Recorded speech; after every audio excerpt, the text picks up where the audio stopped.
If no contact feels impossible, that does not mean you are weak. It does not mean you are dramatic, and it does not always mean that this person was the love of your life. Sometimes it means your brain is still attached. Your mind is still treating this person like a source of emotional reward, safety, and certainty. So when they disappear, your system does not simply move on overnight. It starts searching, it starts replaying, it starts craving, it starts bargaining. And that is why no contact can feel so painful, even when you know the relationship was not good for you. So let's start with the reframe most people need after a breakup. Your urge to text them is not always a sign that they are the one. Sometimes it is a sign that your attachment system still has unfinished business. Your mind wants one more cue, one more message, one more explanation, one more hit of certainty. That is why you can fully understand that someone was wrong for you and still feel pulled toward them.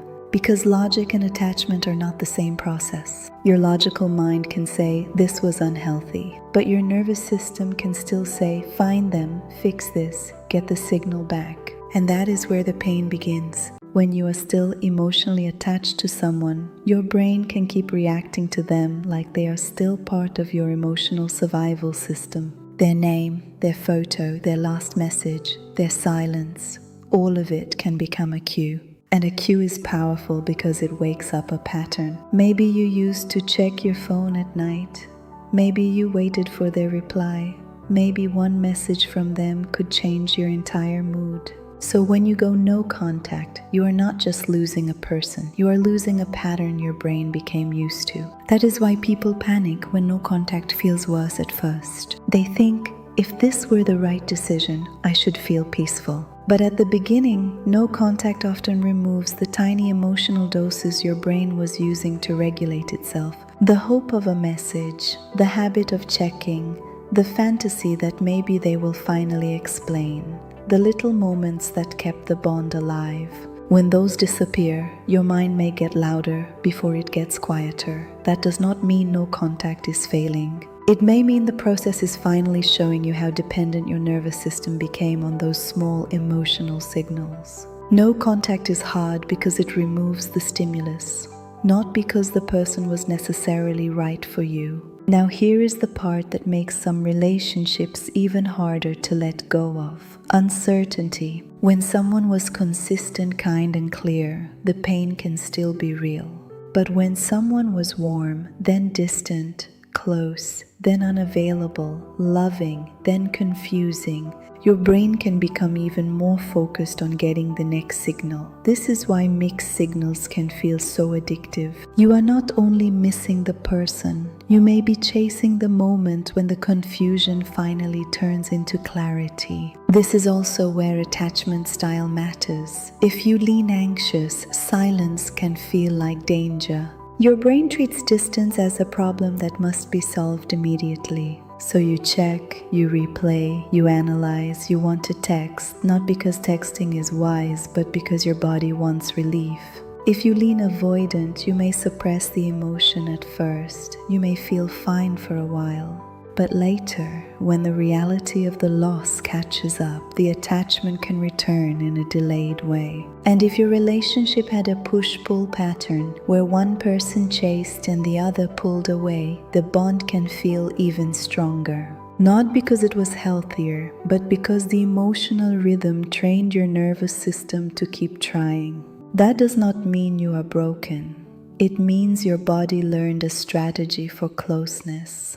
And under stress, it goes back to what it knows. Awareness matters because you cannot interrupt a pattern you are still romanticizing. So what do you do when no contact feels impossible? First, stop giving your brain microdoses. No checking their social media, no rereading old messages, no asking mutual friends for updates, no accidental profile views. Every cue can restart the loop. Second, replace the cue, not just the person. If you always checked your phone at night, build a different night ritual. Walk, journal, voice note yourself, call someone safe, put the phone in another room. Third, make the craving visible. When you want to text them, write down what you actually want in that moment. Comfort, certainty, reassurance, validation, relief, closure. Most of the time, the urge is not really, I need them. It is, I need a state change. And fourth, regulate your body before you argue with your mind. Breathe, move, shower, eat, go outside. A dysregulated body writes dramatic stories.